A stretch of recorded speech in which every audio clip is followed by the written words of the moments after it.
Just a quick disclaimer. This is a really long video. If you're not prepared to sit in front of your computer or the recorder for 2 to 3 hours, this probably isn't the video for you. It's really in-depth. Some of these things you may want to skip if you're a more experienced user. This is kind of for the do-it-yourselfer, someone who wants to do this all themselves. It covers everything from screwing in the hard drives to the caddies to adding the recorder to the network. There was a couple places where I skipped over some things that I wanted to clarify on, and the first one was RAID. If you don't know anything about RAID, I would definitely give the Wikipedia page a glance and just see the differences between all the different types of RAIDs and which one fits your needs. Look at the pros and cons. You'll lose or gain storage capacity depending on what kind of storage method you use. I think the recorder only allows you to do JBOD, RAID 5, and RAID 6. So if you can read up on those things and just make sure you're choosing the right one for your application. And then what else? Was there anything else that needed to get covered?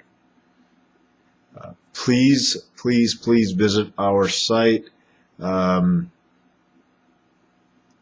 Took me a few hours to make this video, not including the rendering on my computer. So please visit our site. Check out the QNAP category page. Check out our About Us page. There's a lot of good videos on our website now that we've been working on. Give us a call if you have any questions. I think that's it. Is there anything else I wanted to talk about? The hard drives we used were on QNAP's compatibility list. Please check that out and make sure the devices you're using are on QNAP's compatibility list, because you could prevent any problems in the future. If you need help from them, they'll be more inclined to help you if all the devices you're using are on their compatibility list and have been tested. If it's an enterprise level recorder like their rack mounts, then you may want to use a enterprise level hard drive. The Western Digital has a couple on that compatibility list. The ones that we used were network attached storage hard drives. They're meant for NAS, but they're good drives because they're meant for continuous read and write, and they're meant to be on 24 hours, 7 days a week, and we like to use those. So let's get started.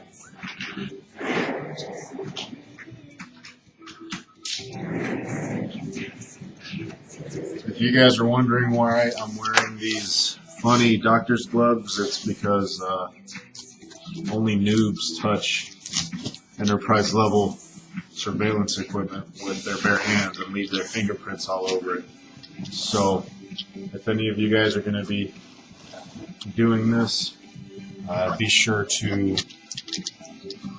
clean your hands and don't leave fingerprints all over the stainless steel hard drives or the shiny LCD panel on the front of the QNAP.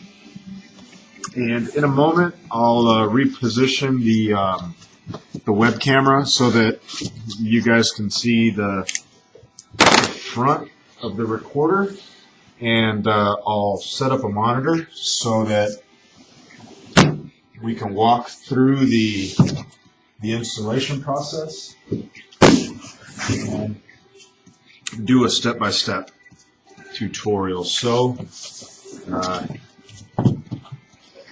typically what I do to start off is get rid of everything that you won't be needing. So that includes cellophane wrap, silica gel packs, boxes. I save these sometimes for shipping, but if you're using it for yourself, you may not need to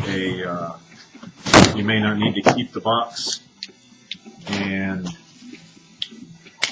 I like to get rid of as much as possible so that you have less to think about, because the more clutter you have, the more you have to think about, and this way it's easier to focus on only the parts that you need. So if it's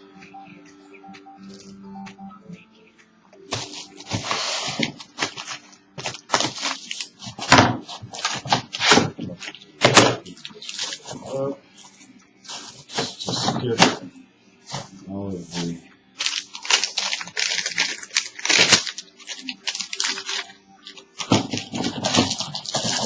in reality, we should be using an electrostatic mat and a ground so that we don't damage any of the components, especially the hard drives. But in this case, it's going to be okay because they haven't been powered on in a while, and all of the excess electricity has probably drained out of the capacitors, if it even has them. You know. So I don't even know what can happen with it. Alright, so now we got rid of most of the junk that we won't be using, and we can begin unboxing the QNAP recorder and prepare to install the hard drives in the recorder. Let's see if I can position the camera at an angle that'll better get you guys to see everything. Let's see if we can.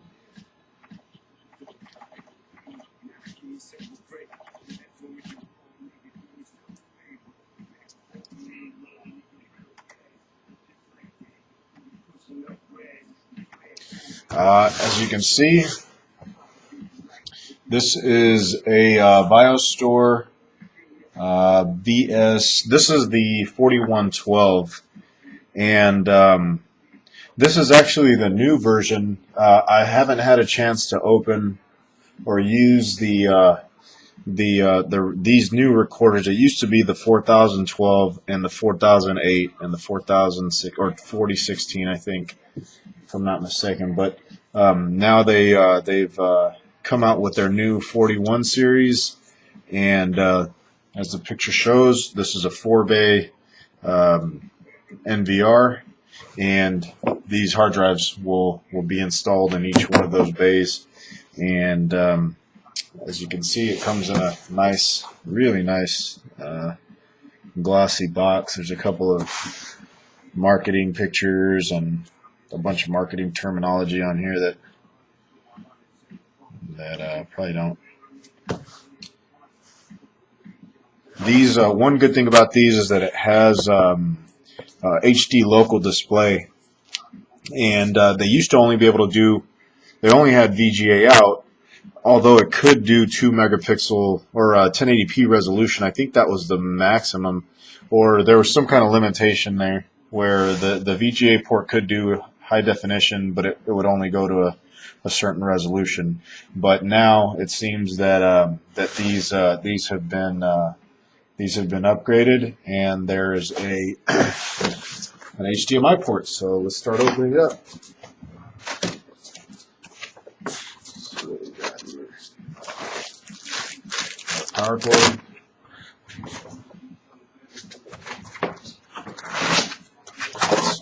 Phone.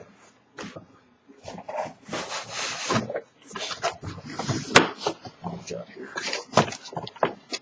Got the keys to the front of the recorder. These are screws. I'm assuming those are probably for the hard drives. And then we got a couple of network cables. I'm not sure why you need 2, but the install disk. This may include the firmware and an instruction manual, or rather a quick guide, which we may or may not need depending on how different. I've repositioned the webcam a little bit better so that you guys can see the installation of the hard drive. And for some of you, this may be you know too basic, but this video was intended for everyone, including our basic users, or beginners rather.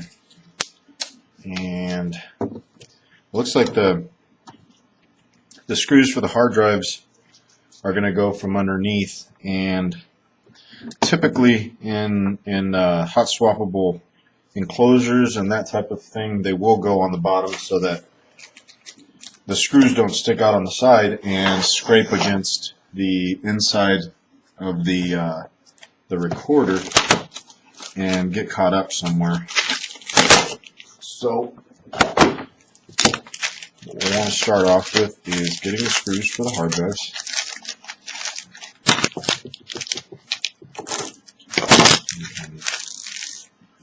Use 4 of them here.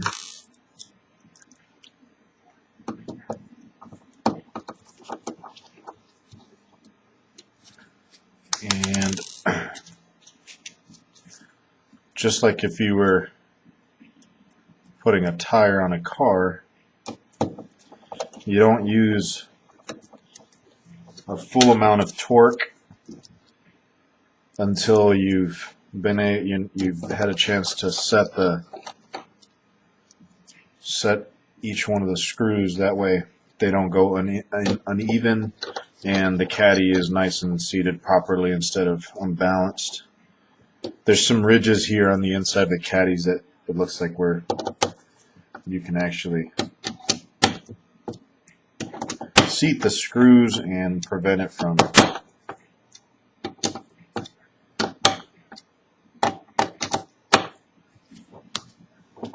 if you look, the caddies have space for they have some screws here, and if you can barely see it, but that says 2.5, and basically that would allow you to put a smaller hard drive in these units, like a laptop size hard drive, and still mount them in the right position for the connectors to plug in on the board back there inside of the recorder, and that's kind of, I guess that's kind of convenient. As far as I know, laptop hard drives are typically slower, and all that means is that they have slower read and write rates, and some of them aren't rated to last as long as the desktop drives, but in any case, I think we'll set that part up. Alright, so we got this, and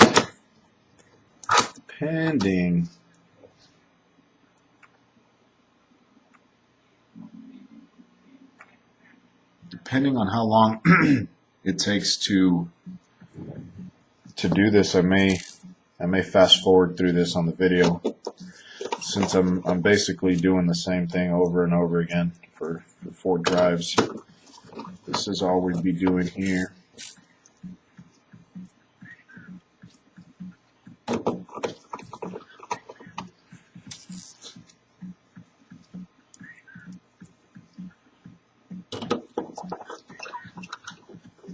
So, give it a nice little, that one kind of loose.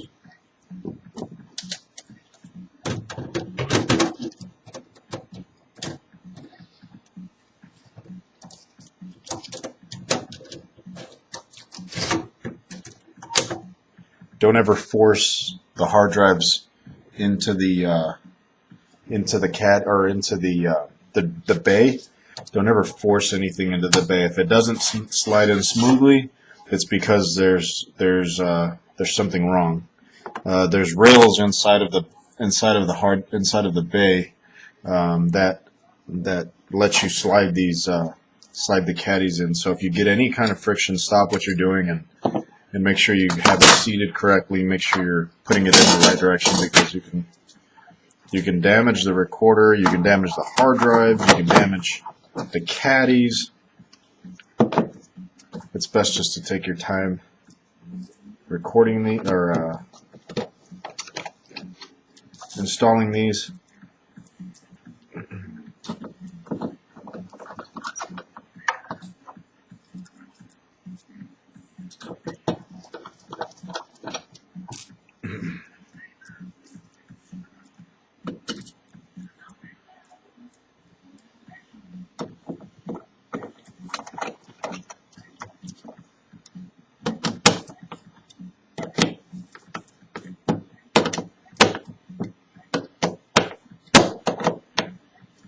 And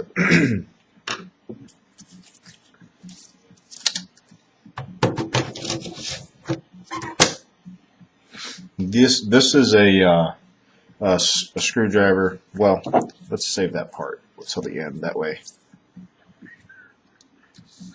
we can finish installing the hard drives.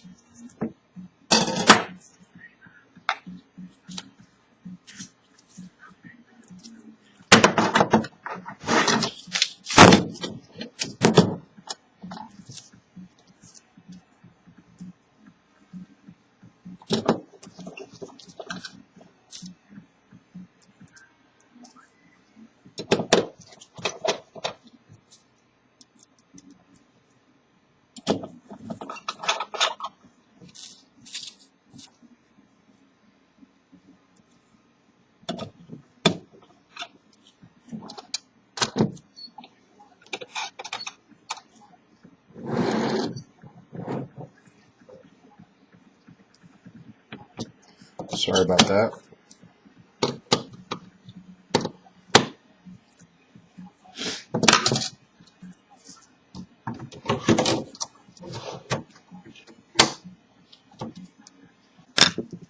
All right, so we came across a little problem. Like I mentioned earlier, this is the unit that has HDMI out, and we don't have an HDMI monitor. So what I'm going to do is I'm going to connect this recorder to our network, and you can actually configure the recorder from your computer without even touching the recorder. So what we're going to do is plug the unit into the network, or into our network, and configure it using my laptop. Sorry about, I could have probably just recorded an on-screen video of doing all this, but I wanted to show the activity on the recorder while we did what we were doing over here, because you kind of have to monitor them both at the same time, so that it's configured properly. I was hoping to show you guys how to install and configure the recorder using a monitor plugged back into the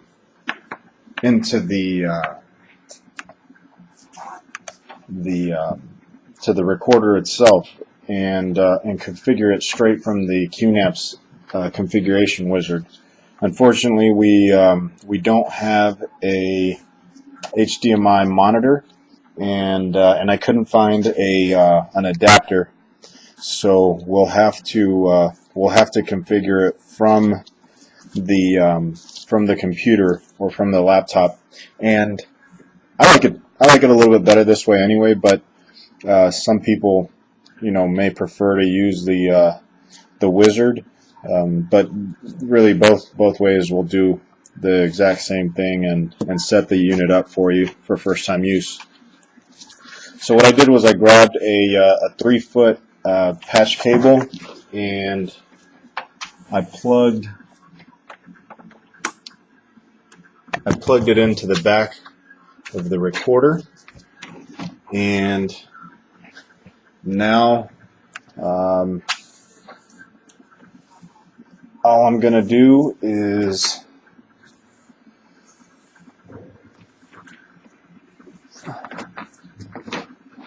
cables make me uneasy. And what I'm going to do is turn the unit on. And as you can see, it says system booting. And while it boots up, what we'll do is go over to QNAP.com and then click on support, download. There's a link here that says download utilities, which you can click and get QNAP Finder for Windows. QNAP Finder allows you to scan your network for any QNAP recorders. And as you can see, it's almost done downloading. It's a really small file. It's a really small program altogether, and it's really lightweight. It takes a few seconds to install. Just wait for it here for a second.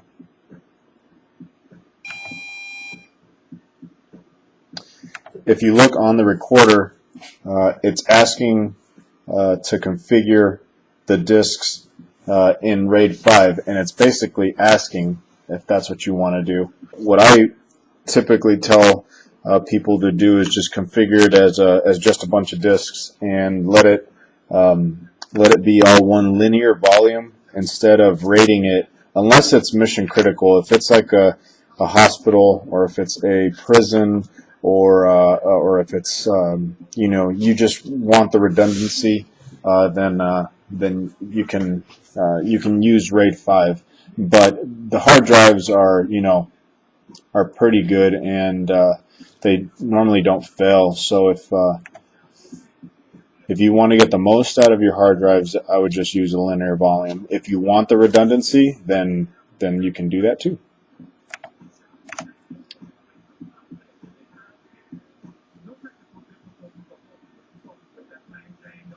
So the program, I think it's installed. Yeah, okay. So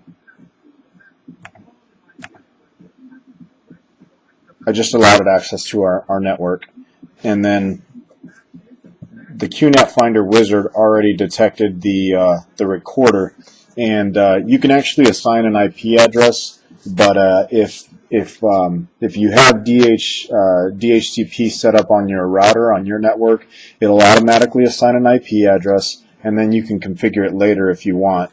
In this case, we're just going to use the DHCP setup, and then I'll show you guys a little bit later how to configure it on the interface to put an IP address if you're choosing. Like, I would probably want to put maybe, start it with 200 and then add the cameras after that, 201, 202, and so on. So basically what it says is the quick setup wizard guide will guide you through the configuration process, and we'll go ahead and go ahead and select yes, select OK, and let's get a little bit closer here so you can see what's happening on the screen. Sure, why not? But you know what, I'll just have them ask me later.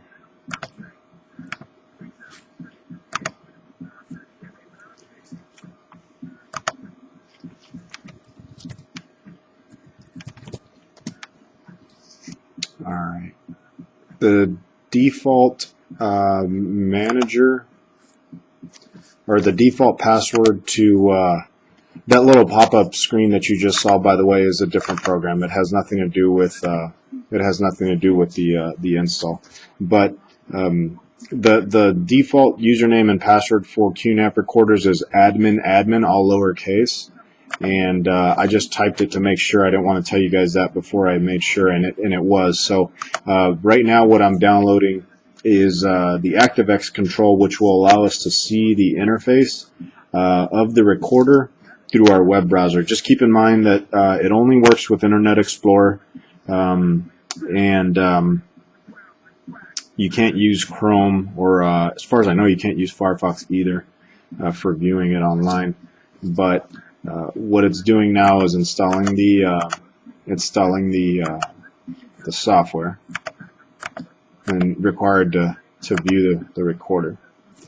We're going to let it sit for a second, see if it'll grab.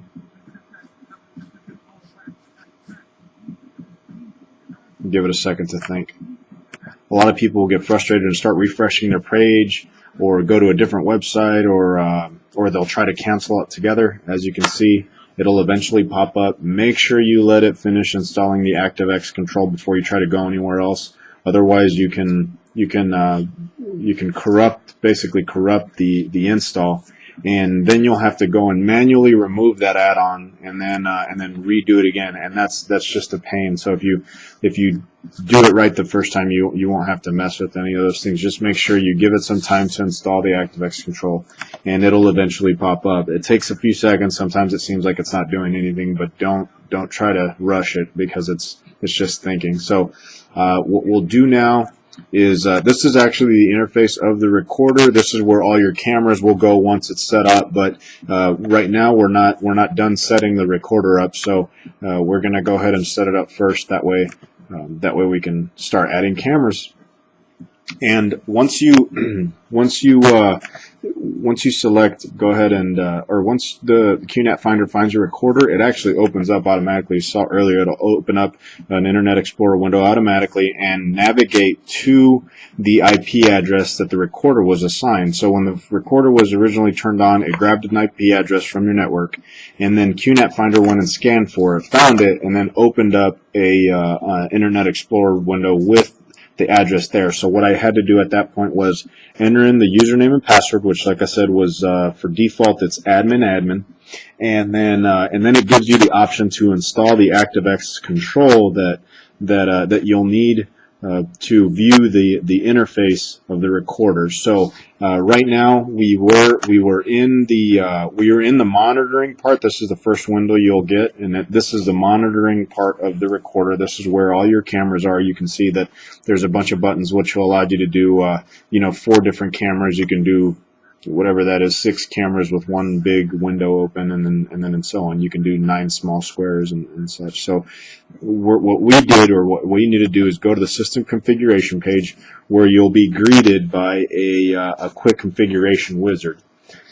So it says this wizard will guide you through the following steps to configure the system quickly. Enter in the server name, change the administrator password, enter the date, time, and time zone for the server, enter the IP address, subnet mask, and default gateway for the server, initialize the disk volume on the server, add the IP cameras to be recorded to the server.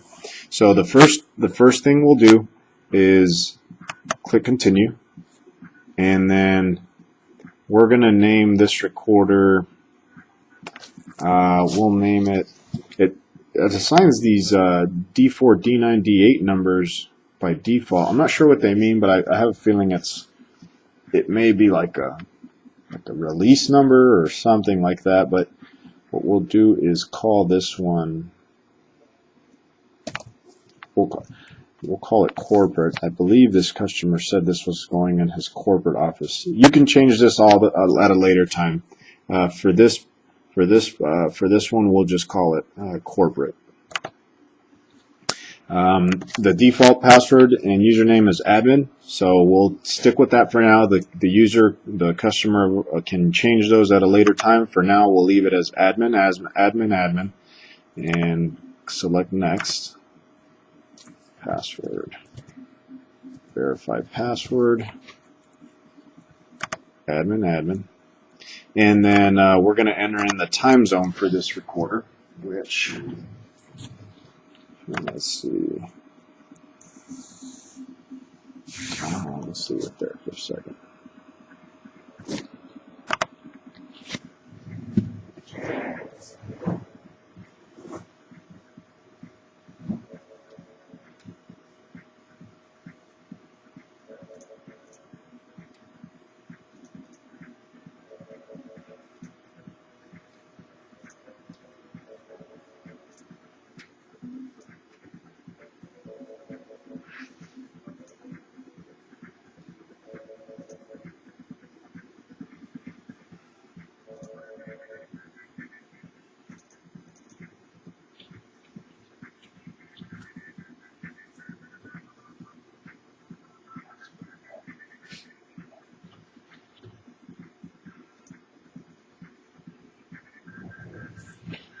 All right, sorry about that. I was trying to see where the this recorder is headed, and it's going to the East Coast. So we will be setting it up General Mountain Time -5, Eastern Time, U.S. Canada. Yours will be different, so you can set it up whatever wherever you're located. You can, they have Central Time, they have Pacific Time, but for this one, we're going to be setting it up as Eastern Time since it's going to the East Coast. And just make sure the date and time is right. And today's the 8th. And the time now is 12:26.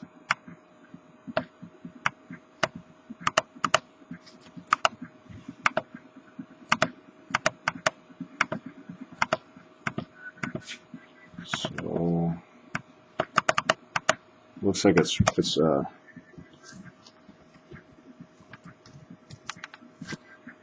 working on military time.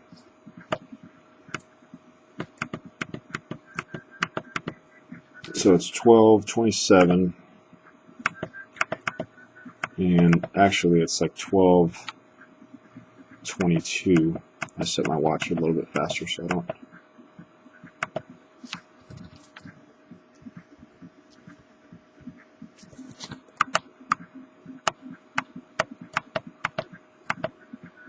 We'll just leave it at 21. Alright, so it's grabbing time from pool.ntp.org. Set the server time, computer time. This is asking if you want to set the recorder time the same time as your recorder time, but we don't, since first of all my computer's set at 10 in the morning. It's actually 12 in the afternoon. It's 12:21, but that brought up another point.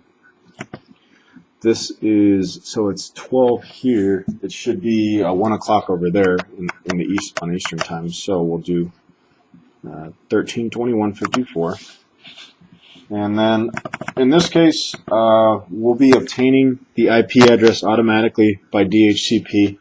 I told you guys earlier that I would show you how to configure it at a later time. This is the time and place to configure it. If you're the network admin, or if you're their end user and you know where to find this information, this is where you would be plugging it in. You can assign the IP address, you can assign the subnet mask, the default gateway, the DNS servers, and then continue forward. And like I said, in our case, we're going to leave it as DHCP so that it can grab the information automatically and we don't have to configure it. This unit isn't going, isn't staying here anyway. It's going on site, and they're probably going to have a different network setup than ours. So if we did configure an IP address here, then you would be it could conflict once it gets to his location. But just for demonstration purposes, what we can do is just quickly, what you can do is go to, you can press Windows R. Okay, you go to Windows R, and then type in CMD, and it'll open a command prompt window where you can type in ipconfig //all, and you can do this from your desktop, any desktop that's on your network, or a laptop that's on your network. But once you do that, you'll be able to get all the information that you need to be able to configure it. So, for example, let's see if do a quick edit mode so you guys can see. All right, so here you'll find all that information that we talked about, the default gateway. You'll find the DHCP server information. You'll find the DNS server information. What else did it add? Does it ask for? It asks for your subnet mask, which is also here. And so basically, all you got to do is open up a command prompt window, type in CMD, press enter, and then type in ipconfig /all. It'll give you all the information you need to plug in here. This is for our beginner users. Of course, if you're managing someone's network, you should know this, and we won't go any further than that, just to just to keep moving forward. So the all right, so if you don't do any, we put 2 or 4 2-terabyte drives. If you don't put any redundancy on there, which is called JBOD, you'll see that you'll get almost 7.5 gigabytes of storage, or 7,500 gigabytes of storage, which is equivalent to 7.5 terabytes or 7.4 terabytes. Yeah, we'll do JBOD.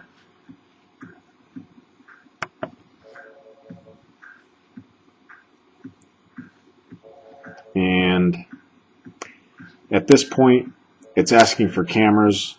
We will, you can actually search your network for IP cameras. These are 2 supported models, which we have around our building.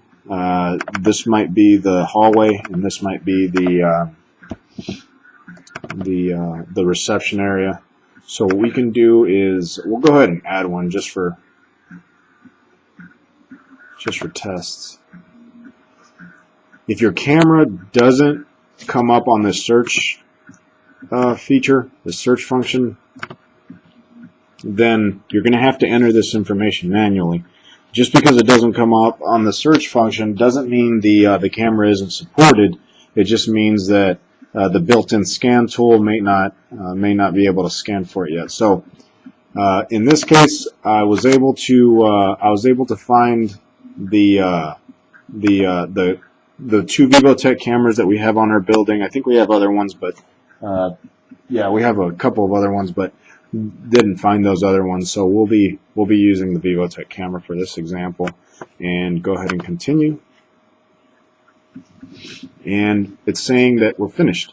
The changes you have made to the server are below. Click Start Installation to begin the quick configuration, or click back to return to the previous steps to modify settings. So it's ready to go at this point. And it says the hard drives will be formatted and all data will be cleared. So what I'm going to do at this point is bring the camera back out a little bit so you can see the recorder working at the same time while the software is doing its thing. So there isn't going to be much on the screen anymore. We'll go ahead and leave it. And go ahead and click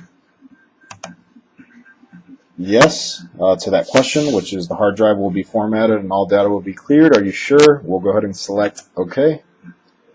And what it's doing now is probably formatting the hard drives. And oh, well, it's the check marks there. It's showing what it's doing. So it's entering in the server name, changing the administrator password, entering the date, entering the IP address, initializing the disk volume on the server, which is what takes the longest. It's going to have to format each drive, and then it'll create the disk volume. And then it lets you add IP cameras to the server, which we used one as an example. And we should be done at this point. It's going to sit here for a while. Once again, don't get impatient with it. Let it work and let it do its thing. You can barely see it from here, but if you let's see if I can.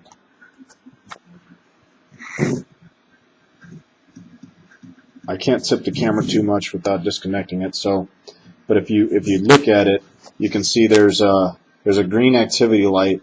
And you can barely see these flickering. One is status, which is the first one, which is blinking. And then the other one is the LAN, which shows it to be connected. And finally, the USB one. The USB one isn't lit because we don't have any USB sticks plugged into any of the ports. So right here where it says status, it's blinking. There's activity on the recorder, so we just want to let it think. And you can barely see this, but if you look at the top of each drive, there's a green indicator light, which lets you know that the hard drive is seated and in its place, and they may blink every once in a while to say that they're being worked on. So, all right, so we got a red status light over here. Let's see what we got going on.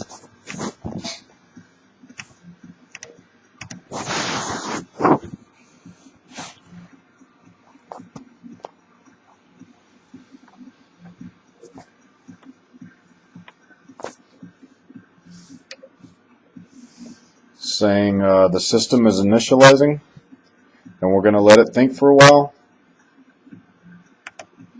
Don't get impatient with the recorder. Remember, give it some time to think. Actually, now you may barely be able to see this, but there was some activity on top of this hard drive. There it goes again. So it's starting to blink again. So it's probably formatting that first one, and then there's, if you look, there's activity on top of the second one, and it'll probably continue there. So we're going to let it sit here for a while. Let's see, you may not be able to see this, but there's a progress bar at the bottom, and it's currently at 75%.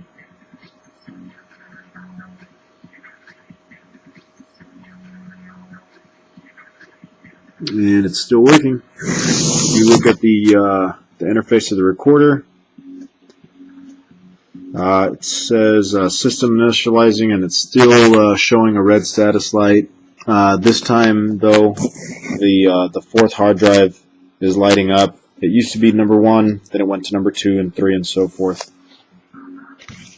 So it looks like it is making some progress, and should be done pretty soon.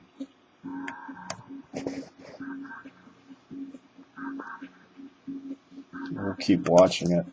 Mainly, I left it running, and I may cut out a piece of this, but I left it running so that you guys can see when the recorder shows activity, any kind of blinking and lights, and that way you can kind of know what to expect, and not be surprised if you see any monitoring lights or anything like that. I know some customers in the past have stopped the process in between the install or the formatting because they get a red status light and they don't see any activity on the progress bar. But like I mentioned earlier, give it time. Just be patient. Give yourself at least 2 hours to set this thing up from start to finish, and you know, even add another hour just in case. Don't try to rush it, because it's not. You know, it's like installing an operating system on a computer for the very first time. You don't know exactly where it takes the longest, and you can get impatient, but just keep waiting, and the interface will pop up, and it'll say it's ready to go. And it's at 98% now. In fact, it looks like it already finished initializing the disk volume. So we're going to once it's done, check and see what it's doing.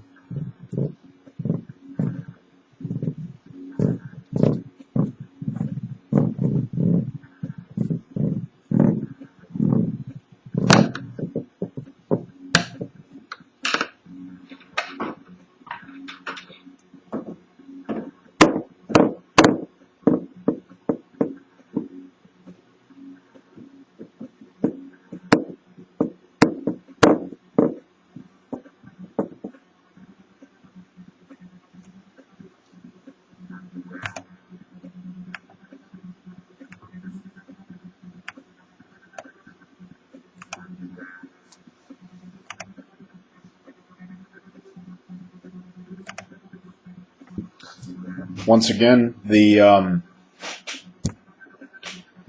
if you were setting up the recorder with the monitor and with the mouse, I'm not sure if you can put a keyboard on these things, but once you first set it up, you're going to see the same questions as you would from this. Personally, I prefer the over the web method because it allows you to install the ActiveX, configure all your information, and access it online all in one swoop, as opposed to setting it up here and then again having to go back and setting it up for web browsing later. But in either case, you're going to be asked the same questions, like IP address. You're going to be asked, you know, if you want to add any cameras or if you want to change the credentials, and then you can go from there. but as you can see, it's a really simple process. There's not much to it. A lot of people get intimidated, but it's really not as complicated as it seems. The interface makes it really easy, and as you can see, the quick configuration wizard just completed, and it's pretty much done. There's two options here. You can either start monitoring or you can close it. We'll go ahead and click on start monitoring, just see what it does. And so now I've allowed it access to all of my networks, or all of the networks here at work, so that it can see, any cameras that are there. But what I did was add this single VivoTech camera, and I'm switching it to full size mode now to get a better shot. And there it goes. There's a single camera there, and let's see what it was like earlier. Like this. Oh, it's this one right here.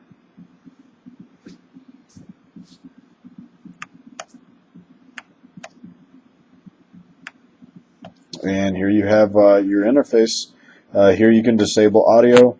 You can enable the mic or disable the mic. You can take a screenshot or a snapshot.